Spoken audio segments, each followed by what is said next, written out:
बिस्मिल्लाहिर्रहमानिर्रहीम हस्बी अल्लाहु ला इलाहा इल्ला हुवा अलैहि तवक्कलतु व हुवा रब्बुल अर्शिल अज़ीम। ग्लोबल ग्रोथ गुरुज़ की तरफ से मैं हूं कदीर अहमद राना और आज हम गोल्ड और डॉलर रेट्स जो हैं इनका एनालिसिस कर रहे हैं और ये बता रहे हैं कि आने वाले वक्त में जो डॉलर रेट है और जो गोल्ड का रेट है ये किस तरह ऊपर नीचे ट्रेंड करेगा या वेरी करेगा। कौन कौन से फैक्टर होंगे जिनकी मदद से गोल्ड की जो प्राइसेस है ये ऊपर जा सकती हैं या मज़ीद नीचे आ सकती हैं। तो अगर इस वक्त देखा जाए तो जो हाईएस्ट गोल्ड प्राइस थी वो तकरीबन 2,08,500 पाकिस्तानी रुपीस में थी।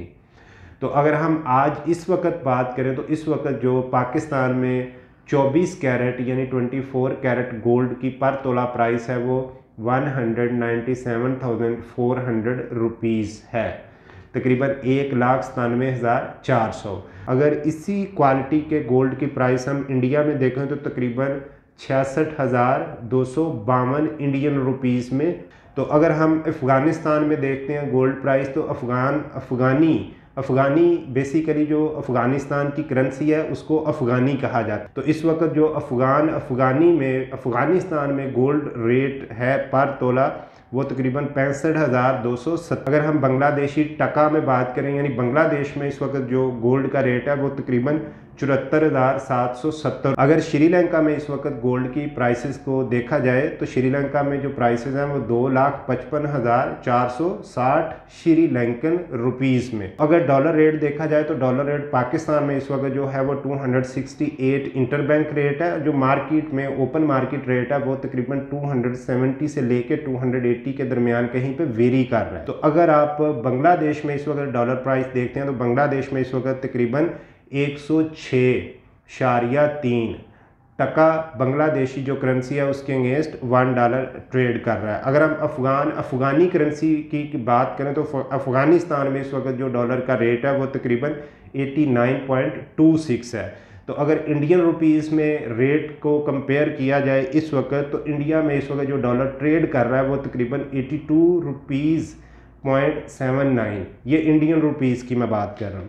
तो श्रीलंकन रुपी में बात की जाए तो इस वक्त 363 श्रीलंकन रुपीज़ में $1 श्रीलंका में ट्रेड कर रहा है। तो जनाब ये हमारे कंट्री के गोल्ड रेट पाकिस्तान के और जो हमारे ख़ित्ते के दीगर ममालिक हैं वहाँ पे इस वक्त गोल्ड किस रेट पे ट्रेंड कर रहा है और ट्रेड कर रहा है, यह हमने एक आपको कंपैरिजन दिया है। तो अब हम इंटरनेशनल जो गोल्ड मार्केट है उसको देख लेते हैं। इंटरनेशनल जो इस वक्त 3 गोल्ड मार्केट्स हैं जो पूरी दुनिया की जो गोल्ड ट्रेड है, जो गोल्ड की तिजारत है उसको 90% तक कंट्रोल करती है। उसमें द लंदन OTC मार्केट है, द फ्यूचर्स US मार्केट है और the Shanghai gold exchange market है। तो जनाब ये जो 3 इंटरनेशनल मार्केट है ये 90% तक जो इंटरनेशनल गोल्ड ट्रेड होती है उसको कंट्रोल कर रही होती है। तो इस वक्त इंटरनेशनल लेवल पे तकरीबन 1800 से लेके 1890 $US में पर ट्राई ऑन्स डॉलर ट्रेड कर रहा है। तो ये जनाब आज के रेट हैं। तो अगर हम फ्यूचर में बात करते हैं कि फ्यूचर के पर्सपेक्टिव में पाकिस्तान में गोल्ड रेट या यूरो रेट या जो सोने का रेट है पर तोला वो ऊपर जाएगा या नीचे जाएगा, तो उसके लिए अगर आप इस वक्त ये डिसीजन ले रहे हैं कि आपने गोल्ड के अंदर इन्वेस्टमेंट करनी है या डॉलर के अंदर इन्वेस्टमेंट करनी है तो हमारी आपको एडवाइस है कि आप वेट एंड वॉच की पॉलिसी पे चलें। फ़िलहाल आपको इन्वेस्टमेंट नहीं करनी चाहिए। उसकी एक रीज़न ये है कि डॉलर और गोल्ड अपना जो पीक रेट है उसको एक दफ़ा टच कर चुके हैं। यानी गोल्ड जो है वो 2,08,500 रुपये पर तोला पे जाके फिर वापस आया 1,97,400 पे। तो आप देखें कि अभी जो हमारा एक एग्रीमेंट होना है या एक हमारी जो बारगेनिंग चल रही है IMF के साथ, इंटरनेशनल मॉनेटरी फंड के साथ, अगर वो एग्रीमेंट हो जाता है, अभी वो स्टाफ लेवल पे एग्रीमेंट डिस्कशन है, स्टाफ लेवल के बाद फिर एग्जीक्यूटिव बोर्ड उसकी मंजूरी देगा, फिर वो जो है वो कॉन्ट्रैक्ट एग्जीक्यूट होगा।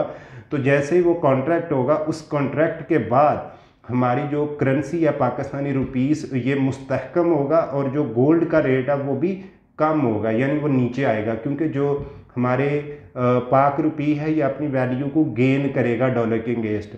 वो कब करेगा? जब IMF के साथ हमारा एग्रीमेंट हो जाएगा। जब तक हमारा IMF के साथ एग्रीमेंट नहीं होता तो हमारी जो मार्केट है इसके अंदर ये स्पेकुलेशन जो है ये होती रहेगी और इस स्पेकुलेशन की मदद से जो रेट है वो ऊपर को ट्रेंड करेगा। तो आप अब खुद डिसाइड कीजिए। आप न्यूज़ भी सुन रहे होंगे, अभी तक जो IMF की शराइत आ रही हैं वो टाइम टू टाइम टफ़ होती जा रही हैं। एक शर्त वो बताते हैं वो पूरी कर दी जाती है, फिर वो दूसरी शर्त बताते हैं वो भी पूरी कर दी जाती है, फिर इस तरह उनकी शराइत बढ़ती जा रही हैं।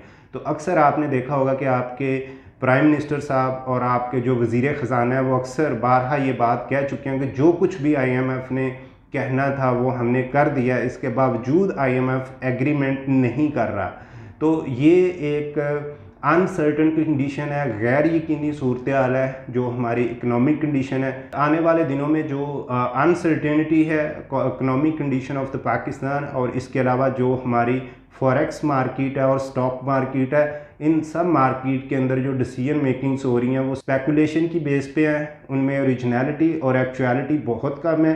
तो इसलिए लिहाजा अगर आप छोटे मोटे इन्वेस्टर हैं तो मेरी आपको एडवाइस है कि इस वक्त आप एहतियात से काम लें। Thank you very much. इस तरह के मज़ीद एनालिसिस देखना चाहते हैं तो प्लीज़ ग्रोथ गुरुज ऑफिशियल को सब्सक्राइब कर लीजिए।